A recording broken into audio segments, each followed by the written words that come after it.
how do I avoid overtraining?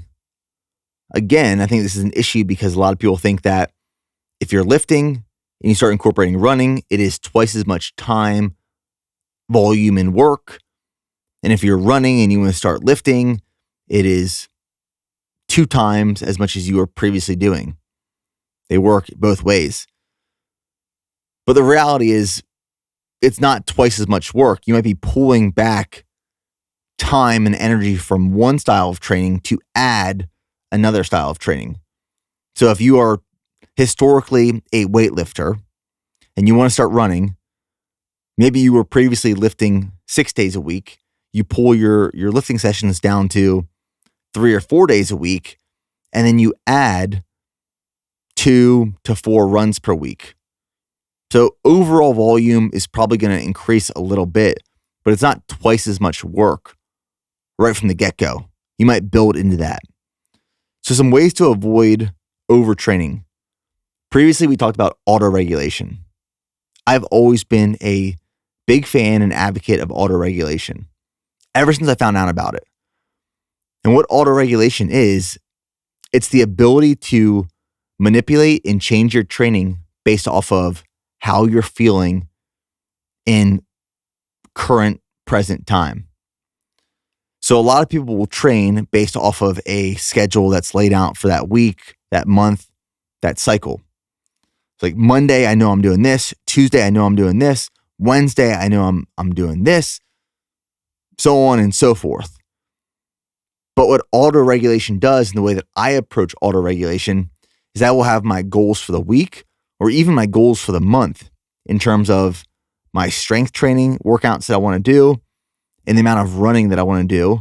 Maybe I'll sprinkle in some running workouts in there as well. And then based off how I'm feeling each day in real time as I'm waking up, as I'm warming up, I will determine if I'm doing that workout that I planned or if I'm going to substitute it for something else. It allows me in real time to manipulate and adjust my training based off of how I'm feeling, how I'm recovering. If I was planning on doing a 15-mile run tomorrow, but my daughter didn't sleep at all the night prior because she was sick, I might not do that 15-mile run. I might do a shorter run or go into the gym and hit a small strength training session, just getting some blood moved around, get a good night's sleep, and then hit the 15-mile run the next day. It's common sense. It's a really common sense approach to training, and it doesn't lock you in, and it allows you the ability to pivot and adjust. Auto-regulate your training, your workouts in real time to work with you and not against you. Another way to avoid overtraining is progressive overload. And progressive overload is the concept and theory that over time, the volume of your training and your workouts should increase. This is how we create adaptations, how we get stronger, it's how we get faster. If you look at a marathon prep, for example, there's progressive overload built in. When I'm working with my coach, Jeff Cunningham, week 1 looks very different from week 8 and 10. And week 1 and week 8 and week 10 also look very different from week 16. So what we're doing is progressively overloading our system, our central nervous system, our nervous system, our muscular system, in order to create and stimulate adaptations to get stronger, to get fitter. So when marathon training starts, I might be at, say, 55 miles a week. And then we'll ramp up training volume about 10% week over week till we get to the peak week, which say is 75 miles per week. And then once we reach peak week, we will deload and taper to go into the marathon.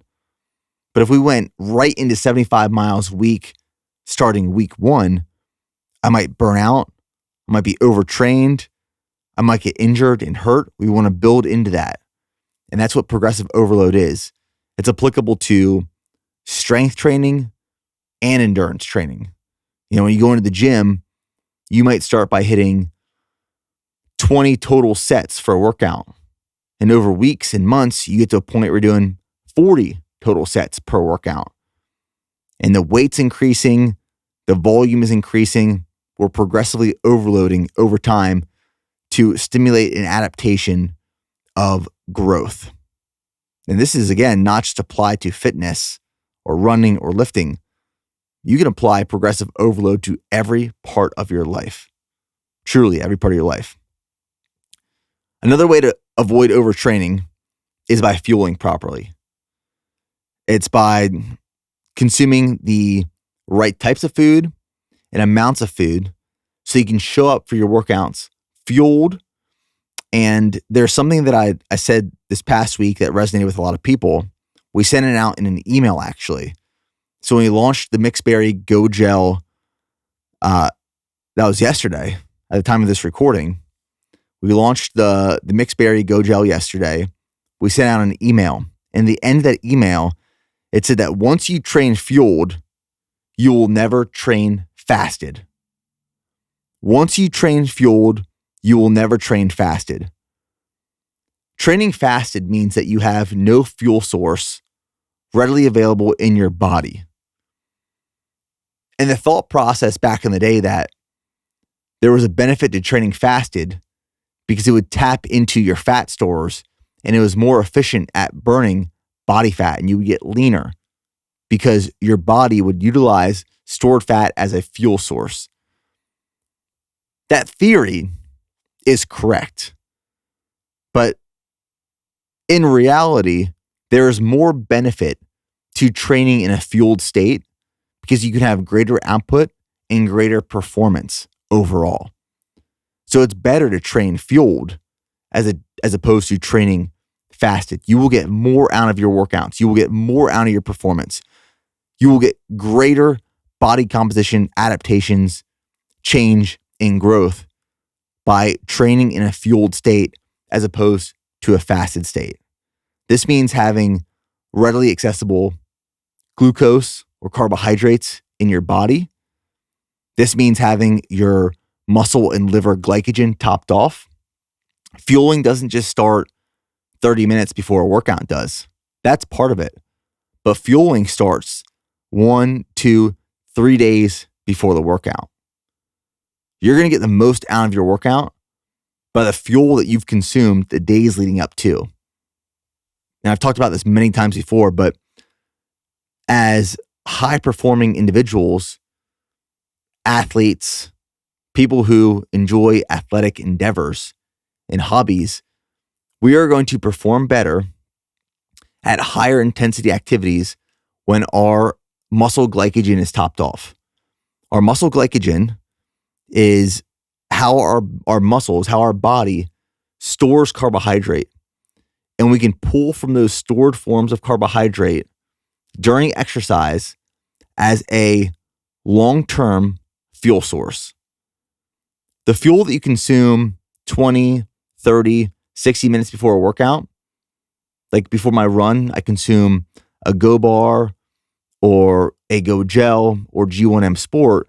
My body will utilize that fuel and those carbs for the beginning of that workout. But it might burn through that, and then it might need additional fuel, where it will then tap into my muscle glycogen and break down the stored carbohydrate or glucose that I'm storing for more fuel to get through the intensity or volume of that workout. But one of the best ways to avoid overtraining is by properly fueling. And the last thing I'm going to leave you with in terms of how to avoid overtraining is actually something to avoid. It's this attraction towards soreness. A lot of times we think that the more sore we are, the better of a workout we had. And that's not necessarily the case. Being sore is not an indicator of a great training session. Sometimes it actually means that we went too hard. We pushed. And if you go too hard, you push over red line too frequently, you're actually not going to make progress. You're going to derail off the guide of making progress and do more damage than doing good. We don't always want to be sore. Being sore intentionally based off of certain workouts that are meant to push us and create these adaptations, they're there for a reason. But we don't necessarily need or want this after every workout. And I've heard this comment many times before where, I work out with someone and the next day they're like, I'm just not as sore as I thought I'd be. Well, that's not a bad thing. That's really not. That means you can show up to your next workout and execute at an elite high level because you're not still trying to recover from the previous one. We want consistency in our training, and we can only have consistency in our training if we can show up and perform at a high level, which we can't do when we are always sore, hurt, and eventually injured.